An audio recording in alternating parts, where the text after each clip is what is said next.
आज ओडिशा की विकास यात्रा के लिए बहुत ही अहम दिन है।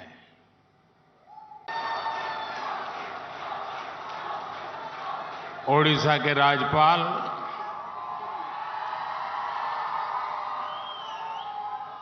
रघुवर दास जी, मुख्यमंत्री मेरे मित्र श्रीमान नवीन पटनायक जी,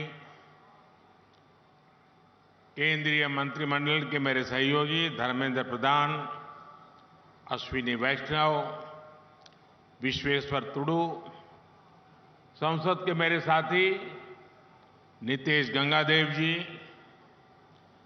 आईआईएम संबलपुर के निर्देशक प्रोफेसर महादेव जायसवाल, अन्य महानुभाव, देवी और सज्जनों, आज ओडिशा की विकास यात्रा के लिए बहुत ही अहम दिन है। मैं ओडिशा के लोगों को करीब 70,000 करोड़ रुपए के इन विकास प्रोजेक्ट्स के लिए बहुत बहुत बधाई देता हूं। इसमें शिक्षा, रेल, रोड, बिजली, पेट्रोलियम से जुड़ी अनेक परियोजनाएं शामिल हैं। इन परियोजनाओं का लाभ ओडिशा के गरीब, मजदूर, कर्मचारी, दुकानदार, व्यापारी, किसान यानी समाज के सब वर्गों को इसका लाभ होगा। ये परियोजनाएं ओडिशा में सुविधाओं के साथ साथ यहां के नौजवानों के लिए रोजगार के हजारों नए अवसर भी लाने वाली है। साथियों, आज देश ने अपने एक महान सपूत पूर्व उप प्रधानमंत्री लाल कृष्ण आडवाणी जी को भारत रत्न देने का भी निर्णय लिया है।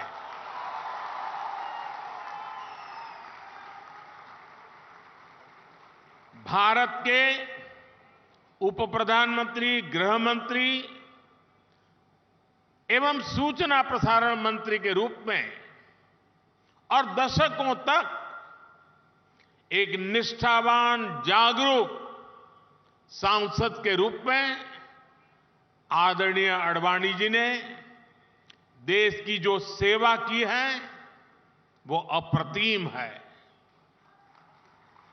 आडवाणी जी का ये सम्मान इस बात का प्रतीक है कि राष्ट्र की सेवा में अपना जीवन खपाने वालों को राष्ट्र कभी भुलाता नहीं है। मेरा सौभाग्य रहा कि लाल कृष्ण आडवाणी जी का स्नेह, उनका मार्गदर्शन मुझे निरंतर मिलता रहा है। मैं आदरणीय आडवाणी जी के दीर्घायु होने की कामना करता हूं और उन्हें ओडिशा की इस महान धरती से समस्त देशवासियों की तरफ से बहुत बहुत बधाई देता हूं। साथियों, हमने ओडिशा को शिक्षा का, कौशल विकास का एक महत्वपूर्ण केंद्र बनाने के लिए निरंतर प्रयास किए हैं। बीते दशक में ओडिशा को जो आधुनिक संस्थान मिले हैं, शिक्षा संस्थान मिले हैं, वो यहां के युवाओं का भाग्य बदल रहे हैं। आईसर ब्रह्मपुर हो या भुवनेश्वर का इंस्टीट्यूट ऑफ केमिकल टेक्नोलॉजी, ऐसे अनेक संस्थान यहां स्थापित किए गए हैं। अब IIM संबलपुर भी मैनेजमेंट के आधुनिक संस्थान के रूप में ओडिशा की भूमिका को और सशक्त कर रहा है। मुझे याद है 3 साल पहले कोरोना काल में ही मुझे IIM के इस कैंपस के शिलान्यास का अवसर मिला था। अनेक रुकावटों के बावजूद अब ये शानदार कैंपस बनकर तैयार है और आप लोगों का जो उत्साह मैं देख रहा हूं ना, उसे मुझे लगता है कि कैंपस आपको कितना प्यारा लग रहा है। मैं इसके निर्माण से जुड़े सभी साथियों की प्रशंसा करता हूं। साथियों, विकसित भारत के लक्ष्य को हम तभी प्राप्त कर सकते हैं जब भारत का हर राज्य विकसित बने। इसलिए बीते वर्षों में हमने ओडिशा को हर सेक्टर में अधिक से अधिक सपोर्ट किया है। केंद्र सरकार के प्रयासों से ओडिशा आज पेट्रोलियम और पेट्रोकेमिकल के क्षेत्र में भी नई ऊंचाई प्राप्त कर रहा है।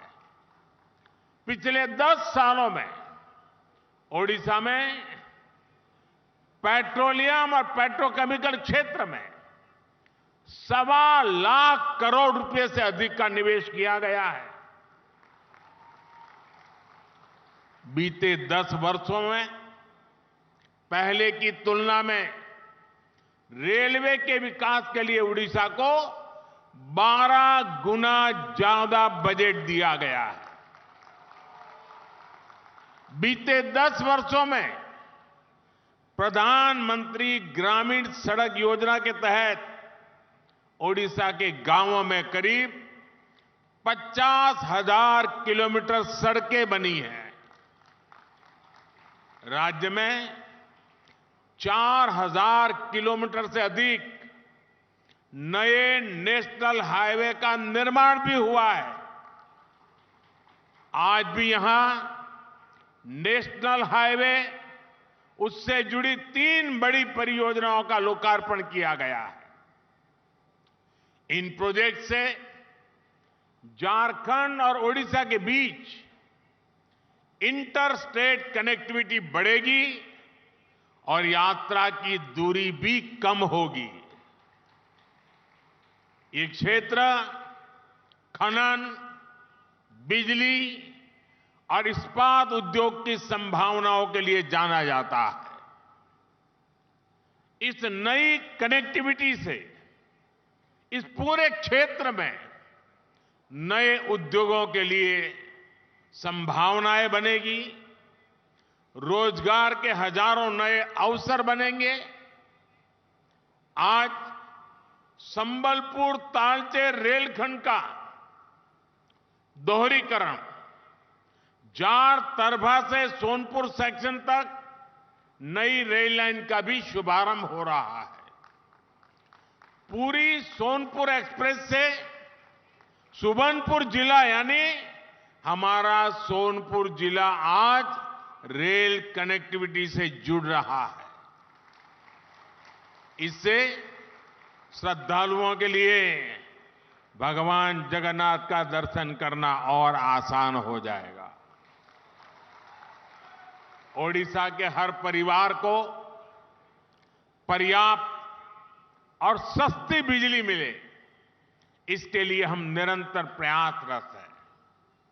आज जिन सुपर क्रिटिकल और ultra super critical thermal plants का उद्घाटन यहां हुआ है, उनका लक्ष्य भी यही है। भाई और बहनों, बीते 10 वर्षों में केंद्र सरकार ने जो नीतियां बनाई है, उनका ओडिशा को बहुत अधिक फायदा हुआ है। हमने खनन के क्षेत्र में जो नए रिफॉर्म किए हैं, ओडिशा उसका बहुत बड़ा लाभार्थी रहा है। खनन नीति में बदलाव के बाद ओडिशा की आय में 10 गुना की वृद्धि हुई है। पहले खनिज उत्पादन का लाभ उन क्षेत्रों और राज्यों को उतना ही मिल पाता था जहां से खनन होता है। हमने इस नीति को भी बदला। केंद्र की भाजपा सरकार ने डिस्ट्रिक्ट मिनरल फाउंडेशन का गठन किया। इसे खनिज से हुई आय का एक हिस्सा उसी क्षेत्र में विकास के लिए लगाना सुनिश्चित हुआ। इससे भी ओडिशा को अब तक करीब करीब 25,000 करोड़ रुपए से अधिक मिल चुके हैं। ये पैसा जिस क्षेत्र में खनन हो रहा है, वहां के लोगों के कल्याण के काम आ रहा है। मैं ओडिशा की जनता को आश्वस्त करता हूं कि केंद्र सरकार इसी समर्पित भाव से ओडिशा के विकास के लिए काम करती रहेगी।